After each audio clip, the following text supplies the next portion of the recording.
I knew the second I saw Brenda Callahan's white Lexus pulling up behind my fire department truck that my Tuesday morning was about to go sideways.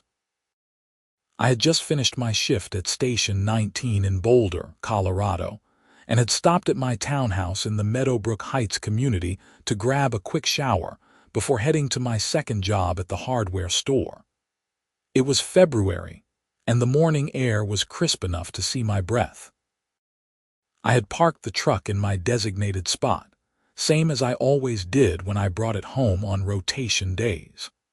As a volunteer firefighter who also worked part-time for the city, I was authorized to take the smaller utility vehicle home during my on-call weeks. It saved response time, and the department had cleared it with the HOA when I first moved in 3 years ago. But Brenda had apparently forgotten that detail. Or more likely, she had decided it no longer mattered. I watched through my rearview mirror as she climbed out of her car, already reaching into her designer handbag for what I knew would be her ever-present HOA violation notepad.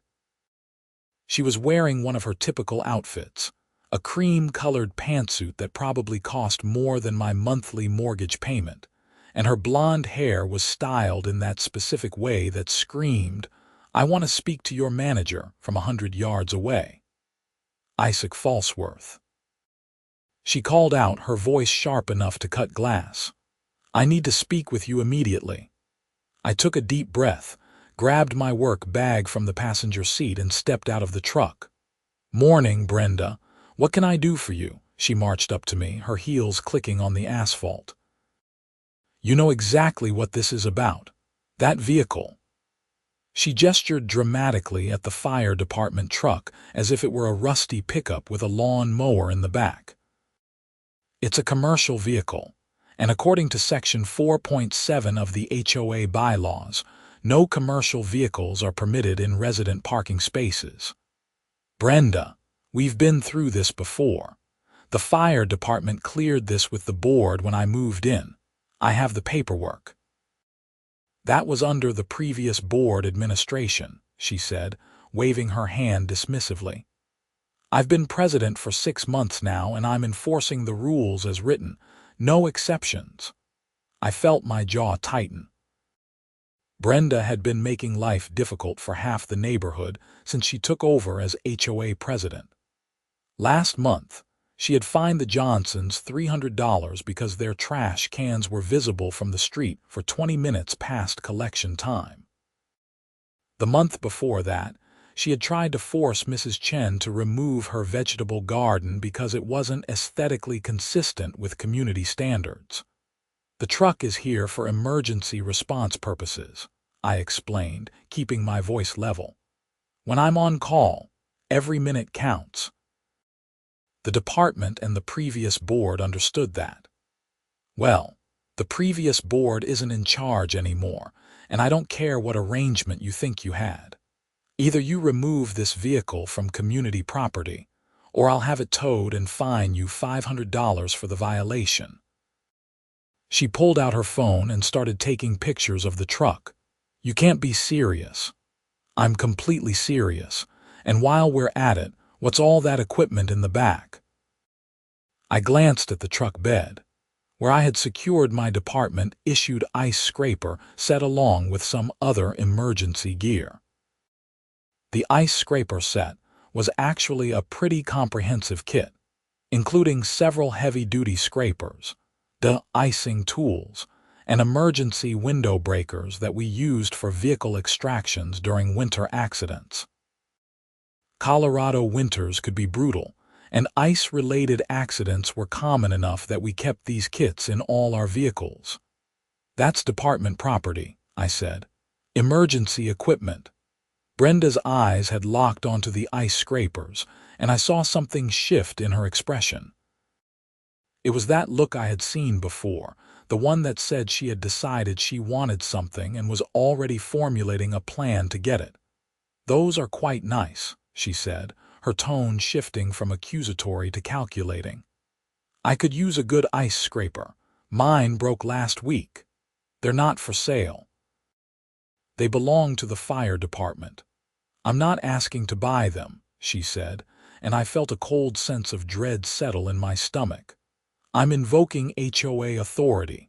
As president, I have the right to confiscate any items that pose a safety hazard to the community. I stared at her. You've got to be kidding me. Ice scrapers are a safety hazard. Sharp implements left unsecured in a vehicle that's parked in violation of community rules. Absolutely.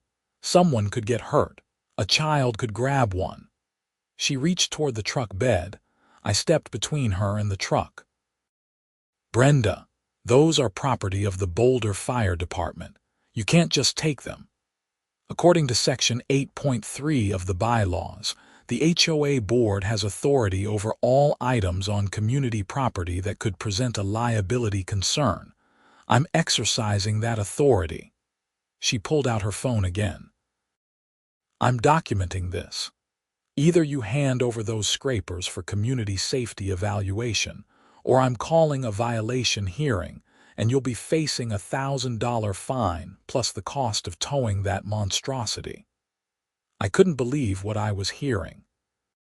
In my 3 years living in Meadowbrook Heights, I had seen Brenda and her predecessor engage in some pretty petty power trips, but this was something else entirely. She was actually trying to confiscate fire department property. I'm not giving you department equipment, I said firmly. And if you try to take it, that's theft. Her face flushed red. Theft? How dare you? I'm trying to protect this community and you're threatening me. I'm not threatening anyone. I'm stating a fact. That equipment doesn't belong to me. It belongs to the city of Boulder, and removing it without authorization would be theft of government property. We'll see about that, she snapped. I'm calling an emergency board meeting for tonight, 7 o'clock at the community center. You're required to attend, and you're bringing documentation for every single item in that truck, or you're getting hit with every violation I can find. Do you understand me? Before I could respond, she spun on her heel and marched back to her Lexus, already dialing someone on her phone. I stood there in the parking lot, my work bag hanging from my shoulder, trying to process what had just happened. In the 3 years since I had joined the volunteer fire department, I had dealt with house fires, car accidents, medical emergencies, and once, a guy who had somehow gotten his hand stuck in a vending machine. But I had never had anyone try to confiscate my equipment because they wanted it for themselves. I pulled out my phone and called my supervisor at the fire department, Captain Mike Reynolds. He answered on the second ring. Falsworth, what's up? You should be off shift. I am, but we've got a situation. I explained what had just happened with Brenda and the HOA. There was a long silence on the other end of the line. Then Mike said, "She wants to take department property." That's what she said. She's claiming it's an HOA safety issue, but I'm pretty sure she just wants the ice scrapers for herself. Those are city property. She can't just confiscate them. That's what I told her. Now she's calling an emergency HOA meeting for tonight and threatening to fine me and tow the truck if I don't comply. Mike sighed heavily. Okay, here's what we're going to do. Don't give her anything. I'm going to make some calls. Can you come back to the station this afternoon? I want to loop in the city attorney's office. If this HOA president is trying to seize government property, that's a problem that goes way beyond a neighborhood dispute. I can be there by 2. I've got to shower and then I was supposed to work at the hardware store, but I can call in. Do that. This takes priority, and Isaac, don't let her take anything from that truck. I don't care what she threatens. Yes, sir. I hung up and headed into my townhouse, my mind racing. I had moved to Meadowbrook Heights because it was affordable and close to both my jobs. The HOA had seemed reasonable enough at the time, and the previous board president, a retired accountant named Tom Harrison, had been easygoing and practical. But Tom had moved to Arizona to be closer to his grandkids, and the board election that followed had somehow put Brenda Callahan in charge. Brenda was a real estate agent who had made a fortune during the Colorado housing boom, and she treated the HOA presidency like it was a corporate executive position. She had immediately instituted a bunch of new rules, from paint color restrictions to regulations about when people could use their barbecue grills. The neighborhood had gone from friendly to oppressive in a matter of months. I showered quickly, threw on jeans and a flannel shirt, and called my manager at the hardware store to explain I had an emergency. Then I headed back to the fire station. Captain Reynolds was waiting for me in his office when I arrived. Sitting across from him was a woman I didn't recognize, dressed in a dark blue suit and carrying a briefcase. "Isaac, this is Jennifer Martinez from the city attorney's office," Mike said. I briefed her on the situation. Jennifer stood and shook my hand. She was probably in her mid-30s, with dark hair pulled back in a professional bun and sharp, intelligent eyes. "Mr. Falsworth, I understand you're having issues with your homeowners association. That's putting it mildly." I sat down and went through the whole story again, from Brenda's initial confrontation to her threat to confiscate the ice scraper set. Jennifer took notes on a legal pad, nodding occasionally. When I finished, she looked up at Captain Reynolds. "The vehicle is department property, correct?" "Yes." "It's registered to the city and assigned to Falsworth during his on-call rotation. We have a policy that allows volunteer firefighters to take vehicles home if they live within the service area. It reduces response time. And the ice scraper set, also department property. It's part of our winter emergency kit. Each vehicle carries one. They're specialized tools, not just regular ice scrapers. We use them for vehicle extractions and emergency window access." Jennifer made another note. "And the HOA president is aware these are government property." I told her explicitly, I said. She didn't seem to care. She said the HOA has authority over anything on community property that presents a safety concern. "That's interesting logic," Jennifer said dryly, "and completely wrong. HOA authority doesn't extend to government property, regardless of where it's located. If she confiscates or attempts to confiscate items belonging to the city, that's theft under Colorado law, potentially a felony, depending on the value of the property involved." "What about her threat to tow the truck?" I asked. "Also problematic. If the vehicle is legally parked and serves a public safety function, she would have a difficult time justifying that action. However," she paused, flipping through her notes, "HOAs do have broad authority under Colorado law to enforce their bylaws. What I need to see is the actual agreement between the fire department and the HOA regarding vehicle parking." "I have a copy at home," I said. "The previous board president signed it when I moved in. It specifically allows me to park the fire department vehicle in my designated spot during on-call rotations." "That's good. That's a binding agreement."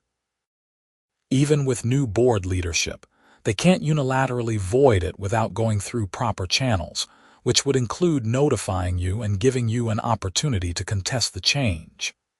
Jennifer closed her legal pad. "Here's what I recommend. You attend this meeting tonight, bring all your documentation, and make it clear that the equipment in question is city property. Record the meeting if possible. Colorado is a one-party consent state, so you're legally allowed to record conversations you're part of. And if she still tries to take the scrapers, then she's committing theft, and you call the police immediately. I'll be on standby tonight in case you need legal support." She pulled a business card from her briefcase and handed it to me. "Call me if things escalate."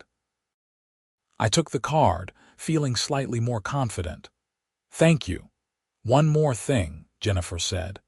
Has this HOA president engaged in other questionable actions, other instances of overreach or abuse of authority? Constantly, I said. She's been fining people left and right for minor violations, making up interpretations of rules, that sort of thing. Document everything you can. If there's a pattern of abuse, that strengthens any case we might need to build. And talk to your neighbors. Find out if others are willing to come forward. After the meeting, I drove back to Meadowbrook Heights and spent the afternoon gathering documentation. I had the original parking agreement, signed by Tom Harrison and countersigned by Captain Reynolds. I had my volunteer firefighter credentials, my vehicle assignment paperwork, and photos of the ice scraper set with visible fire department identification tags. I also started texting neighbors. The community had a group chat that Brenda wasn't part of, and word of the evening meeting spread quickly. By 5 o'clock, at least a dozen people had messaged me privately, expressing support and sharing their own stories about Brenda's overreach. One message particularly stood out. It was from Dave Martinez, who lived 3 doors down from me. She tried to fine me $200 because my daughter drew a hopscotch board on our driveway with chalk, said it violated the aesthetic standards. I'm coming tonight with documentation. It's time someone stood up to her. At 6:30, I loaded all my paperwork into a folder, made sure my phone was fully charged for recording, and walked over to the community center. It was a small building at the entrance to the neighborhood, usually used for social events and board meetings. When I arrived, I was surprised to see the parking lot was nearly full. Inside, the main room had been set up with a table at the front for the board members and rows of folding chairs for residents. At least 30 people were already there, and more were filing in. Brenda sat at the center of the board table, flanked by the other board members. Carl Thompson, a retired banker who usually just nodded along with whatever Brenda said, and Patricia Woods, a nervous woman in her 60s who had been on the board for years, but had grown increasingly quiet since Brenda took over. Brenda's expression when she saw the crowd was priceless. She had clearly expected this to be a small meeting where she could intimidate me in front of a handful of people. Instead, it looked like half the neighborhood had shown up. I took a seat in the front row. Dave Martinez sat down next to me, giving me a supportive nod. Behind us, I recognized the Johnsons, the elderly couple who had been fined over their trash cans. Mrs. Chen was there too, along with several other residents I knew by sight but not by name.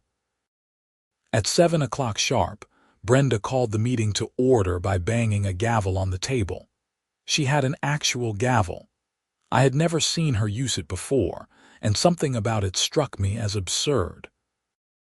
This emergency meeting of the Meadowbrook Heights HOA board has been called to address a serious violation of community standards, she began, her voice officious and cold. Mr. Isaac Falsworth has been parking a commercial vehicle in violation of our bylaws and has refused to comply with board directives. I raised my hand. I'd like to respond to that. You'll have an opportunity to speak when I'm finished, Brenda snapped. Actually, according to HOA bylaws, residents have the right to address the board on matters that directly concern them, Patricia Woods said quietly. It was the first time I had heard her contradict Brenda in months. Brenda shot Patricia a glare but gestured at me. Fine. Make it quick. I stood up and held up my folder. I have here the parking agreement signed by the previous board president and the fire department, explicitly allowing me to park my assigned vehicle during on-call rotations. This agreement is still valid and binding. The previous board's decisions are subject to review by new leadership, Brenda said. Not without proper notification and due process, I countered. You can't unilaterally void a signed agreement without giving me notice and an opportunity to contest the change. That's basic contract law." Murmurs of agreement rippled through the audience. Brenda's face was turning red. "Furthermore," I continued, "you threatened this morning to confiscate equipment from my vehicle. That equipment is property of the Boulder Fire Department and the City of Boulder. Confiscating it would constitute theft of government property under Colorado law." "I did no such thing." Brenda's voice rose. "I suggested that items presenting a safety hazard should be secured properly. You said, and I quote, 'I'm invoking HOA authority to confiscate those items.'" "I have witnesses if needed." Dave stood up. "I was watching from my window. I saw the whole thing. She definitely tried to take his equipment." "This is ridiculous." Brenda slammed her hand on the table. "I am trying to maintain community standards, and you people are making me out to be some kind of criminal. Maybe if you stopped treating everyone like criminals, we wouldn't have to defend ourselves," Mrs. Chen called out from the back. The room erupted in agreement. Multiple people started talking at once, sharing stories about Brenda's fines and threats. The meeting was rapidly spiraling out of control. Brenda banged her gavel repeatedly. "Order! Order! I will not tolerate this disrespect." "Then maybe you should resign," someone shouted. "Yeah, you're a terrible president." Brenda's face was now bright red and I could see her hands shaking. "You can't talk to me like this. I'm the president of this board. And we're the residents who elected you," Dave yelled back. "And we can vote you out. That's enough." Patricia Wood stood up, her voice surprisingly firm. "Brenda, this has gone too far. You've been abusing your authority for months and everyone here knows it. The parking agreement with Mr. Falsworth is valid. The fire department's presence in our community is an asset, not a liability. And you have absolutely no right to confiscate city property." "Patricia, sit down," Brenda hissed. "No." Patricia crossed her arms. "I've sat down and stayed quiet while you've turned this neighborhood into your personal fiefdom. I'm done. I'm calling for a vote of no confidence." The room exploded with applause and cheers. Carl Thompson looked uncomfortable, shifting in his seat. "I don't know if we can do that in an emergency meeting," he said weakly. "We can call for a special election," Dave said, standing up again. "According to the bylaws, if 20% of the residents petition for a board election, one must be held within 30 days. "I'll sign that petition right now," Mrs. Johnson called out. "Me too. Count me in." Brenda was on her feet now, her face contorted with rage. "You ungrateful people. I've been working tirelessly to improve this community, and this is how you repay me." "You've been working tirelessly to make everyone miserable," I said. "And this morning, you crossed a line. You tried to steal city property because you wanted it for yourself." "I did not. I never said that. You said your ice scraper broke and you could use a good one.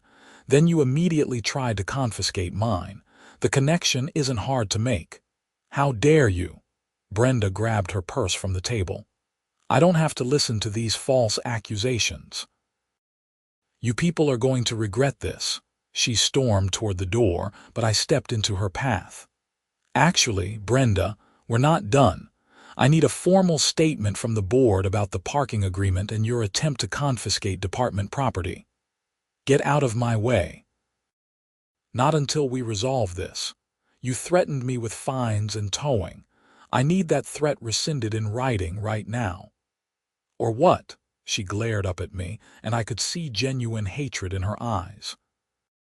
"Or I file a police report for attempted theft and harassment, and the city attorney's office gets involved. Your choice." We stood there for a long moment, the entire room silent. Brenda's hands were clenched around her purse strap, her knuckles white. Then suddenly her eyes filled with tears. "You're all bullies," she said, her voice breaking. I was just trying to keep the neighborhood nice, and you're all bullying me." The sudden shift from rage to tears was jarring. Several people in the audience looked uncomfortable, but I had seen this tactic before. My ex-girlfriend used to do the same thing when she was caught doing something wrong. Immediate tears to make herself the victim. "Brenda, no one's bullying you," Patricia said, her voice gentler now. "But you've been overstepping your authority, and we need to address that." "I just wanted a nice ice scraper," Brenda said, wiping at her eyes. "Mine broke, and his looked so nice, and I thought since it was on HOA property, I could just borrow one. I wasn't going to steal it." "But you threatened to confiscate the whole set," I said. "And you threatened me with fines and towing when I refused." "I was just upset. You were being so difficult because you were trying to take city property." Brenda's tears were flowing freely now, mascara running down her cheeks. "I didn't know they were that important. I thought they were just ice scrapers. I didn't realize they were special fire department tools. I told you they were department property. But I didn't understand what that meant." She was practically wailing now. "I didn't know it was government property. I didn't know I could get in trouble." The room was shifting, some people looking sympathetic, others skeptical. Dave leaned over and whispered, "She's trying to play the sympathy card, don't fall for it." I pulled out my phone and checked the recording. It was still running, capturing everything. "Brenda, I want to be clear. Are you saying you attempted to confiscate fire department equipment without understanding it was government property?" "Yes. I'm so sorry. I didn't mean to cause problems. I just thought they were really nice scrapers and I wanted one."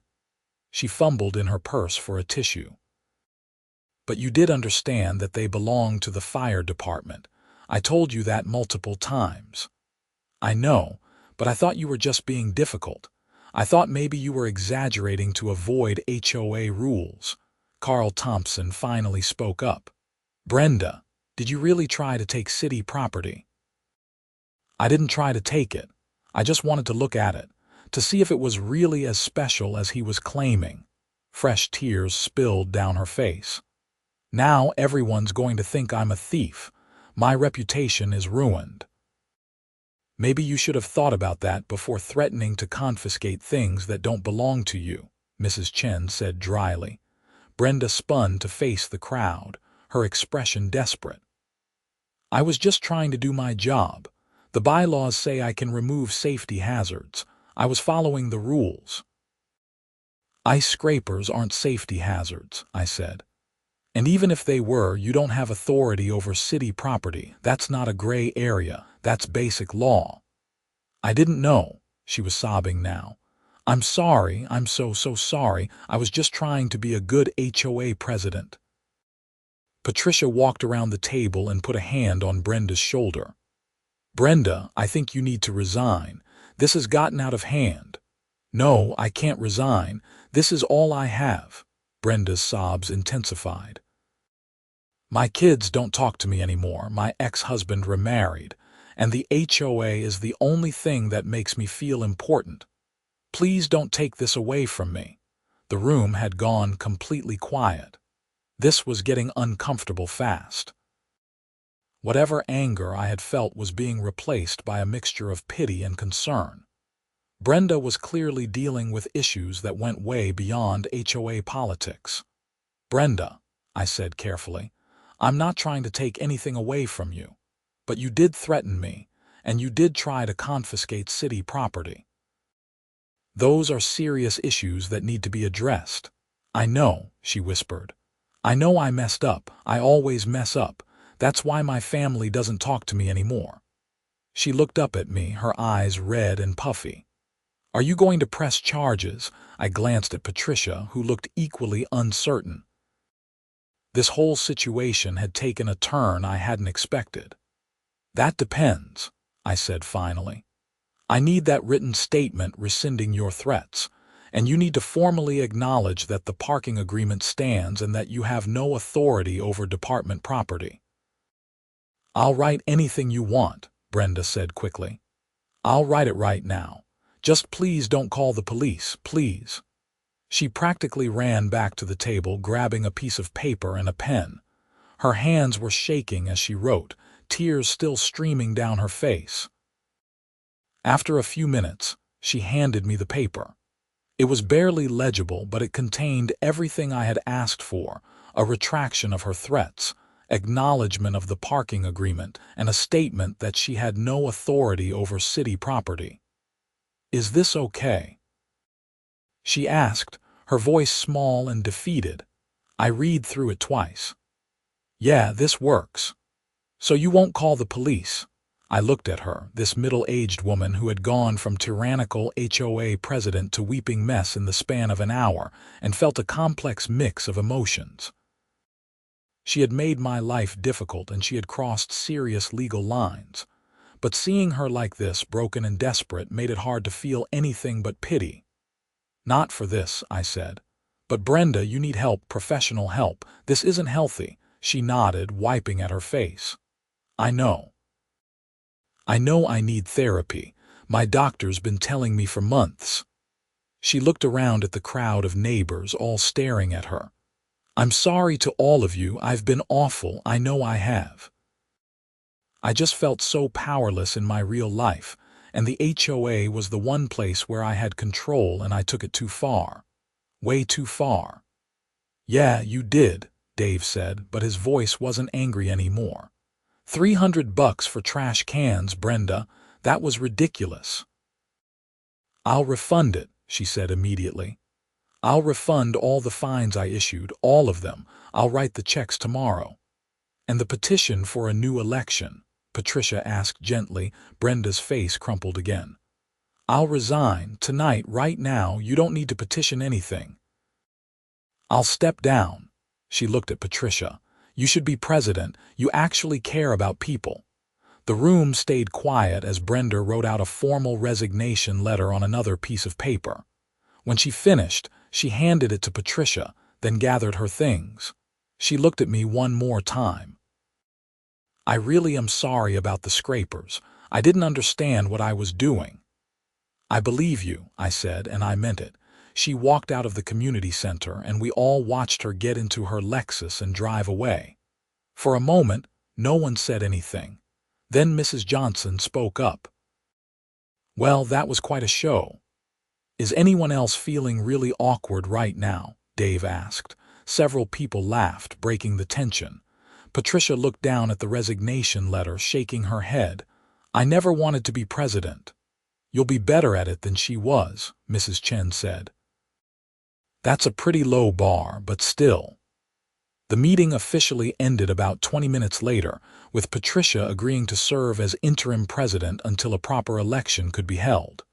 People started filing out, many stopping to shake my hand or pat me on the back. Dave gave me a fist bump.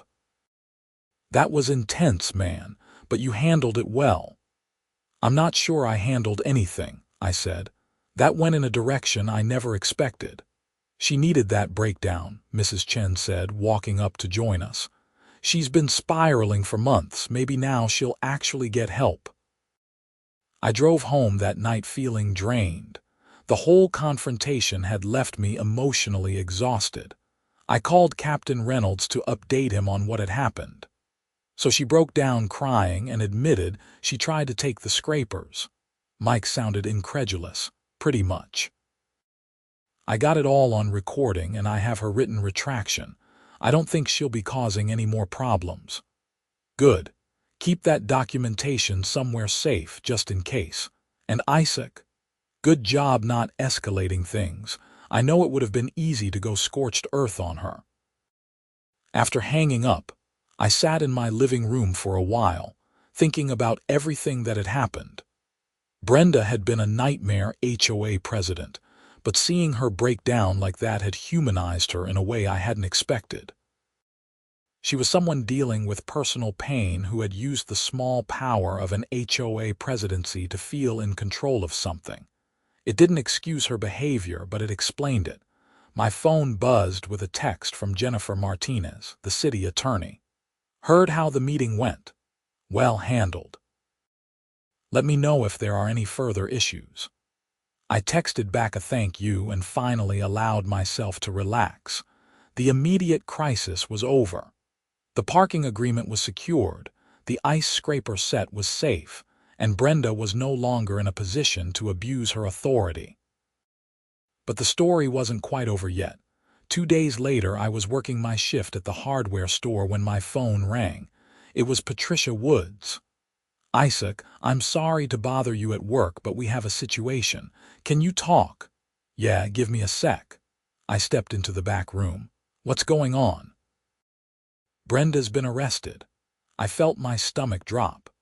"What? For what?" Apparently, after she resigned, she went home and started going through old HOA files. She found records from before she was president, and she realized that the previous board had been embezzling money from the HOA accounts. Small amounts over several years, but it added up to almost $20,000. Jesus. Who was embezzling? Tom Harrison, the previous president. Brenda reported it to the police, but then she made a huge mistake. She decided to try to recover the money herself. Oh no. Yeah. She showed up at Tom's house in Arizona yesterday and tried to confront him. There was an altercation, and she took some of his property as collateral for the stolen money. The Arizona police arrested her for theft and trespassing. I rubbed my face. Of course she did. She couldn't just let the police handle it. Her lawyer called me because I'm the new HOA president. He wanted to know if the HOA would support her claim about the embezzlement. I've been going through the financial records all morning, and Isaac, she's right. Tom was definitely stealing from the HOA. The evidence is clear. So what happens now? The police here in Boulder are opening an investigation into Tom. The Arizona police are dealing with Brenda's case. It's a complete mess. Patricia sighed. I'm going to have to call a community meeting to explain everything. The HOA might need to hire a lawyer to try to recover the stolen funds. You need my help with anything. Not right now. I just wanted to keep you informed since you were so involved in the drama the other night. This whole thing is surreal. After Patricia hung up, I stood in the back room of the hardware store trying to process this new development. Brenda had discovered actual criminal activity and had tried to play vigilante, landing herself in jail in the process. It would have been almost funny if it wasn't so sad. Over the next few weeks, the full story came out. Tom Harrison had indeed been embezzling from the HOA for 3 years, taking small amounts each month that he thought no one would notice. He had used the money to fund his retirement lifestyle in Arizona. When Brenda confronted him, he had initially denied everything, and she had responded by taking his laptop and some financial documents, claiming she was securing evidence. The Arizona authorities charged Brenda with theft and criminal trespass, but her lawyer managed to negotiate a plea deal. Since she had no prior criminal record, and the property she took was related to the embezzlement investigation, she was sentenced to probation and community service. She was also ordered to continue therapy, which her lawyer argued she had already started. Tom Harrison faced more serious charges. The Boulder District Attorney charged him with theft, embezzlement, and fraud. Because the HOA was legally a corporation and he had been in a fiduciary position, the charges carried potential prison time. His case was still working through the courts months later. As for Meadowbrook Heights, Patricia Woods turned out to be an excellent HOA president. She immediately rolled back most of Brenda's restrictive rules and refunded the excessive fines. She also implemented new financial oversight procedures to prevent future embezzlement and pushed for more transparency in board operations. I continued parking my fire department truck in my designated spot during on-call rotations, and no one ever questioned it again. The ice scraper set remained safely in the truck bed, used for its intended purpose of emergency response. About 3 months after the community center confrontation, I was scraping ice off my personal car one morning when I saw Brenda's white Lexus pull into the neighborhood. My heart rate spiked, but I forced myself to stay calm. She had every right to visit the community, even if she no longer lived there. Actually, I wasn't sure if she had moved or not. The Lexus parked in a visitor spot and Brenda got out. She looked different. Her hair was more natural, less severely styled, and she was wearing casual clothes instead of her usual designer outfits. She saw me and hesitated, then walked over. "Hi, Isaac," she said quietly. "I'm not here to cause trouble. I'm actually here to see Patricia, but I wanted to apologize to you first if that's okay." "Sure," I said, setting down my scraper. "I've been in therapy," she said. "Twice a week. It's helping. I'm starting to understand why I acted the way I did. All the control issues and the need to feel powerful. It doesn't excuse what I did to you and everyone else, but I'm working on it." "That's good to hear." The thing with the ice scrapers was so stupid. I knew they were department property, but I convinced myself that because they were in the neighborhood, I had some kind of authority over them. My therapist says it was a manifestation of my need to control my environment, because I felt so out of control in my personal life. She gave a self-deprecating laugh. "I had to be arrested in Arizona to finally figure that out." "I heard about that. Are you okay?" "I'm on probation. Community service. It's embarrassing, but honestly, it was the wake-up call I needed." She looked down at her hands. "I sold my Lexus. Couldn't afford the payments anymore after the lawyer fees and restitution. I'm driving a used Honda now. It's actually kind of liberating." "I'm glad you're doing better. I'm getting there. It's a process." She glanced at my fire department truck parked in its usual spot. "I really was out of line about the truck. The neighborhood is lucky to have you. I should have seen that instead of treating you like a problem." "Thanks. Anyway, I should let you get to work. I just wanted to say I'm sorry sincerely for everything I put you through." "Apology accepted." She gave me a small smile and walked toward the community center. I watched her go, feeling oddly hopeful. People could change. Not everyone did, but some people, when they hit rock bottom, managed to climb back up as better versions of themselves. I finished scraping the ice off my car and headed to the fire station for my shift. On the way, I passed Mrs. Chen working in her garden, which was now flourishing without HOA interference. She waved, and I waved back. Life in Meadowbrook Heights had returned to normal, or as normal as an HOA community could be. There were still occasional disputes about parking or noise, but Patricia handled them with fairness and common sense. The community felt like a neighborhood again, instead of a police state. The ice scraper incident became something of a legend in Meadowbrook Heights. New residents would hear the story and laugh about the HOA president who tried to confiscate fire department equipment. But for those of us who had been there, it was more than just a funny story. It was a reminder of what happened when people let small amounts of power go to their heads, and what could happen when someone finally stood up and said no. As for me, I kept doing my job, both at the fire station and the hardware store. I helped neighbors when they needed it, showed up to HOA meetings when issues arose, and kept my fire department truck parked exactly where it belonged. The ice scraper set remained in the truck bed, properly secured and ready for emergencies. And every time I used those scrapers to help extract someone from a vehicle accident or clear ice from a windshield during a rescue, I thought about Brenda's breakdown and her tearful confession.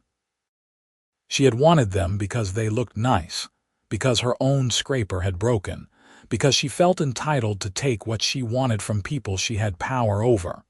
But those tools weren't just ice scrapers. They were instruments of public safety, pieces of equipment that could save lives. And that was something no HOA president, no matter how desperate for control, had the right to take. The whole experience taught me something important about standing up to authority, even small-scale neighborhood authority. Most people would have just given in to Brenda's demands, handed over the scrapers to avoid conflict and fines. But sometimes you had to draw a line and defend it, not because of the monetary value of what was at stake, but because of the principle. 6 months after the community center meeting, I received a letter in the mail. It was from Brenda, written on plain stationery with no return address. "Dear Isaac," it read, "I wanted you to know that I've moved to Denver to start fresh. I found a job doing administrative work for a nonprofit that helps domestic violence survivors. It's meaningful work, and I feel like I'm finally using my organizational skills for good instead of tormenting people over trash cans and parking spaces. My therapist suggested I write to the people I hurt during my time as HOA president. This is part of my recovery process. I want you to know that I understand now how wrong I was, not just about the ice scrapers, but about everything. I used the HOA as a way to feel powerful because I felt so powerless everywhere else. I took out my pain on my neighbors, and that was deeply unfair. You stood up to me when no one else would, and even though I hated you for it at the time, I'm grateful now. You forced me to confront my behavior, and that confrontation ultimately saved me from myself. Thank you for not pressing charges. Thank you for showing me compassion even when I didn't deserve it. I hope your career in the fire department continues to go well. The community is lucky to have you. Sincerely, Brenda Callahan." I read the letter twice, then filed it away in my desk drawer. It was a good letter, sincere and self-aware. I hoped she really was doing better. Life went on in Meadowbrook Heights. Patricia served out the rest of the term as president, and was then elected to a full term by a nearly unanimous vote. She instituted regular financial audits and created a resident committee to review HOA policies, making sure no future board could abuse its authority the way Brenda had. The embezzlement case against Tom Harrison eventually resulted in a conviction. He was sentenced to 2 years in prison and ordered to repay the stolen money plus damages. The HOA recovered most of the funds, which Patricia used to replenish the community's reserve fund and make long overdue repairs to the neighborhood's common areas. As for the ice scraper set that had started it all, it remained exactly where it belonged, in my fire department truck, ready to serve its actual purpose. I used those tools dozens of times over the following years, scraping ice during winter rescues, breaking windows during vehicle extractions, helping stranded motorists during snowstorms. Each time I grabbed one of those heavy-duty scrapers, I thought about how close Brenda had come to taking them, how she had stood in that parking lot demanding city property because she felt entitled to it. And I was grateful that I had stood my ground, had protected the tools that weren't mine to give away, had defended the principle that government property couldn't be confiscated by an HOA president on a power trip. The story could have ended so differently. If I had been less informed about my rights, less willing to push back, less fortunate to have Captain Reynolds and Jennifer Martinez supporting me, Brenda might have gotten away with it. She might have taken those scrapers, used them for her personal vehicle, and continued down her path of escalating authority abuse. But instead, the confrontation forced a reckoning. It exposed the problems in the HOA's leadership, revealed the previous president's embezzlement, and ultimately led to positive changes that made Meadowbrook Heights a better place to live. I learned a lot from that experience. I learned that documentation matters, that knowing your rights is crucial, that standing up to authority requires courage but is often necessary. I learned that people are complex, that someone can be both a tyrant and a victim of their own pain, that redemption is possible but requires genuine self-reflection and change. Most importantly, I learned that sometimes the smallest confrontations, the ones that seem almost absurdly petty in the moment, can have ripple effects that change entire communities. A dispute over ice scrapers became a referendum on HOA governance, which exposed financial crimes, which led to legal reforms and personal transformations. Years later, I still live in Meadowbrook Heights.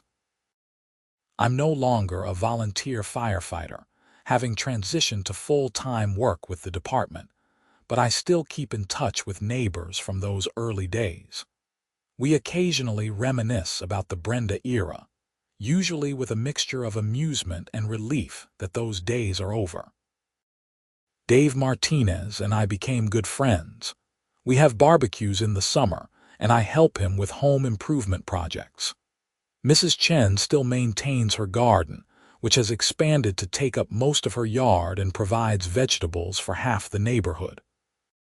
The Johnsons, now in their 80s, still live in the same house, and their trash cans sometimes sit out a little longer than they should, but no one finds them for it. Patricia Woods eventually retired from the HOA board, passing leadership to a younger resident who brought fresh ideas while maintaining the principle of reasonable, transparent governance. The HOA still exists, still enforces rules, still collects dues, but it operates with restraint and common sense the way it should. The white Lexus never returned to Meadowbrook Heights. Brenda stayed in Denver, and from what I heard through the neighborhood grapevine, she really did turn her life around. She remarried, reconciled with one of her children, and continued working in the nonprofit sector. I never saw her again after that morning when she apologized, but I hope she had found peace. As for me, I continued doing the work I loved, responding to emergencies, helping people in crisis, serving my community. The fire department truck still sometimes parks in my designated spot, though now I mostly drive my personal vehicle to and from the station. The ice scraper set, upgraded and replaced over the years, but still fulfilling the same function, continues to save lives and help people during Colorado's harsh winters. And every time I grab one of those scrapers, every time I use it to help someone, I remember the HOA president who cried when she realized they were department property, who wanted them for herself, but learned too late that some things are bigger than individual desire, who discovered through tears and consequences that power without wisdom leads only to ruin. The ice scrapers were never just ice scrapers. They were a line in the sand, a principle worth defending, a catalyst for change. And I was glad in the end that I never gave them up.